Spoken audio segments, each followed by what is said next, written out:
नासिन अवां ख़बर शेयर कंदासीं। कोट शाहू थाणे में अगवा थियल 5 अहलकारन के बाज़ियाब कराइण लाइ पुलिस ऑपरेशन बदिरां राॼोणी कोशिशूं शुरू करे छॾियूं आहिनि। शिकारपुर पुलिस हिक बाअसर शख़्सियत ज़रिए धाड़ेलनि सां डील जूं कोशिशूं शुरू करे छॾियूं आहिनि। धाड़ेलनि SHO समेत अहलकारनि जी बाज़ियाबीअ लाइ 50 लख इनाम रखियल धाड़ेल महर जतोई जी आज़ादीअ जो शर्त रखी छॾियो हो।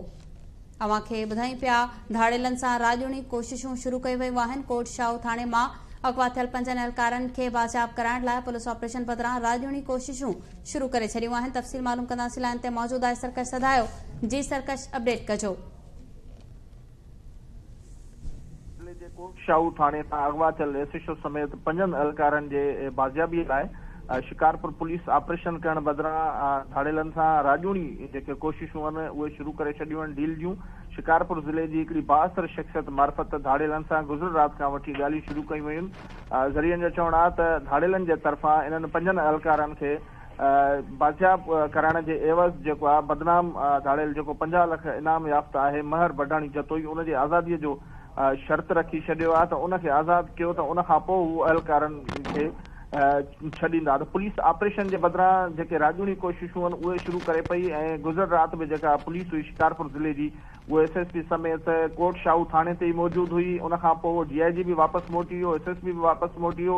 अॼु सुबुह जो बि पुलिस अञा ताईं कोट शाहू थाणे ते ई मौजूदु आहे। इंतज़ारु कयो पियो वञे त धाड़ेलनि सां कहिड़े वक़्तु जेका आहे उहा राॼोणी कोशिशूं कामयाबु थियनि त जेके अहलकार आहिनि उन्हनि खे बाज़ियाब कराए वञे। गुज़र ॾींहुं सिंध जे निगरान वॾे वज़ीर जस्टिस मक़बूल बाकर इन मामले जो नोटिस वरितो हुयो। DIG लाड़काणो ऐं SSP शिकारपुर खे इहे हुकुम ॾिनो वियो त 3 ॾींहंनि जे अंदरि जेको आहे उन्हनि खे बाज़ियाब करायो वञे ऐं जेकॾहिं उन्हनि खे बाज़ियाब न करायो वेंदो त DIG लाड़काणो ऐं SSP शिकारपुर जे ख़िलाफ़ सख़्तु कार्रवाई कई वेंदी। पर उन जे बावजूद बि अंदरि ऑपरेशन जे हवाले सां का बि ॻाल्हि जेका आहे उहा नज़र न पई अचे। हीउ जेको महर बढाणी जतोई धाड़ेल आहे इनखे कुझु ॾींहं अॻु में सखर जे ख़ानगी मेडिकल सेंटर तां इलाज दौरान कंबर पुलिस उनखे गिरफ़्तार करे खणी वई हुई। 3 ॼणा गिरफ़्तार कया विया हुया। उन्हनि मां हिकु ॼणे खे पुलिस सॾे ते छॾियो हुयो ऐं बाक़ी हिकु जेको चङो मुड़ुसु ॿुधाए पियो वञे उनखे बि गुज़र राति पुलिस आज़ादु करे छॾियो आहे।